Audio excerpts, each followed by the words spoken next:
especially appreciate you having this meeting in May. Having lived in North Carolina for many years, I have very strong limits on my climate preferences.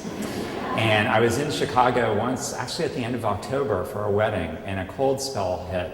And the result of that is for years I had about 5 Chicago Bears sweatshirts to keep me in North Carolina, to keep me warm.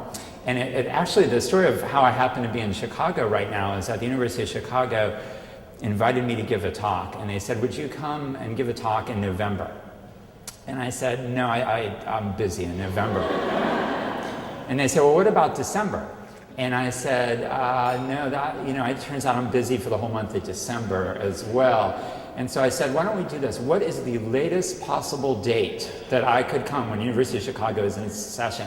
And they said the middle of May. So there I was yesterday at University of Chicago in the middle of May. I also, I want to thank Rich and Susan for inviting me up here and being really terrific with all the logistics and all the accommodations. And I want to thank everybody wearing a bswift shirt, because without you I would be scaling the walls somewhere outside this compound trying to figure out how to get in.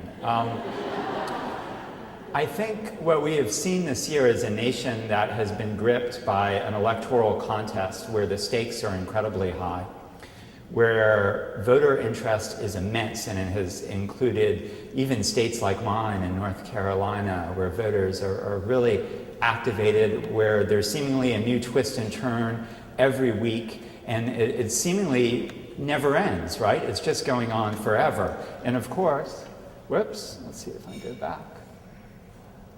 How do I go back on this? If you can go back one, we'll set this up better.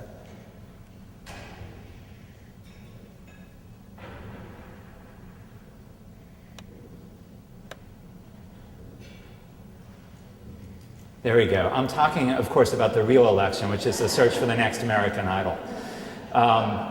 And I personally, as a big fan of American Idol, I can tell you it has a lot to recommend over our presidential election, and I find it myself more fulfilling and a more honest exploration of politics. Incidentally, I teach a night class at the University of North Carolina on Tuesday nights from 5 to 8 p.m. And I was recently voted by students in the School of Public Health the professor most likely to let their class out early to go watch American Idol. And that's an award that's going at the top of my resume, I assure you. Okay, but they didn't ask me here to talk about American Idol, although maybe I can do a follow-up sometime. I am going to talk about healthcare reform. And I wanted to start with a few pictures that I don't know if they're worth 1,000 words, but they give you a sense of where we are as a country in healthcare policy. This picture right here, the guy standing up is Andy Stern, who is head of the SEIU, which is one of the more liberal unions in the country, very, very active on healthcare issues. On his far left is Lee Scott, who's CEO of Walmart. Now, those two guys hate each other. They hate each other. To use an analogy maybe you can only understand in North Carolina, it would be like Dean Smith and Mike Krzyzewski having a press conference together. The fact that they came together and held a press conference announcing the formation of a coalition to work for universal coverage is really an amazing development and tells you some of the momentum that's behind health reform. They say politics makes strange bedfellows, and I have an even stranger picture. I don't know how many issues where Michael Moore and Arnold Schwarzenegger agree, but actually healthcare reform is one. And you know all about Sicko and Michael Moore, but it turns out that Governor Terminator, as we like to call him in health policy, in California recently sponsored a very comprehensive proposal for reform in California. So when you've got the Terminator on your side, you've got something. Those alliances are an indication of a broader pattern, and that is that healthcare is back. It really has been in hiatus since 1993.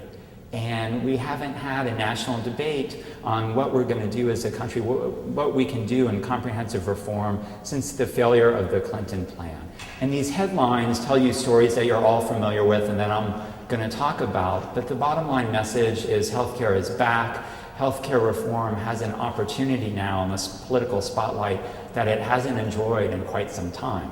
I've been studying this for a long time, longer than I care to remember. And when I see these headlines, what I get is a sense of what Yogi Berra once said is deja vu all over again. Because the thing is, we could have had these exact same headlines in 1993, And most of these exact same headlines in 1973. Not a lot has changed, and that's why I have a very special hero in health policy. Some people, Hillary Clinton is their health policy hero. Some people, it's Newt Gingrich. My health policy hero is Bill Murray. And the reason my health policy hero is Bill Murray is healthcare reform is a lot like the movie Groundhog Day. Do you know Groundhog Day? Where he was living in some awful Pennsylvania town. I apologize to anybody from Pennsylvania. And he kept waking up to the same day over and over again, right? He couldn't get out of that day. And that is what healthcare reform is like. We've been reliving the same bad day over and over again. And the question is, like at the end of the movie, are we going to finally wake up and get out of that bad day? If you look at US healthcare politics since 1970, I think it looks something like this. This is the cycle that we're stuck on. This is our Groundhog Day. We discover that there's a crisis in the system. We identify solutions, some of them sensible, to fix that crisis. We talk about them, we debate them, we then actually don't do anything at all. We ignore the crisis for a decade or 15 years, depending on what kind of mood we're in. And then lo and behold, we click our heels and we rediscover, whoops, we're in crisis again. And that's where we are in 2008. Having failed with health reform in 1993, we pretty much ignored the issue, and lo and behold, it got worse. And again, the question that I want to pose to you this morning is, are we finally in 2009 and beyond going to break out of this cycle? What I want to do is give you an overview, a very brief overview of where I think we are as a country in our healthcare system. Then I'm going to spend most of my time talking about the healthcare plans of the candidates. And finally, I'm going to make some predictions about what's going to happen next. And I think we're going to leave some time at the end for questions. So let me start off talking about the US healthcare system. And I could spend all morning on this, but I can sum it up in 3 or 4 slides: up, down, up. So let me start with up. Up is the number of uninsured, and we have about 47 million Americans right now who don't have any health insurance. And there are several depressing things about this chart. One of them is that if you look at that red line where it went down back in the late 1990s, that's because we changed the way that we counted the uninsured. And this is good advice for those of you that are going to political careers. I don't know if this works in the corporate world. Maybe it does. You tell me. But if you can't fix a problem, just change how you count it and make it smaller. I can tell by your reaction that many of you do that. So that's what they did. But the other thing about the late 1990s is the economy was actually pretty amazing back then. Remember, we had a very high growth rate, very low unemployment rate, and we didn't make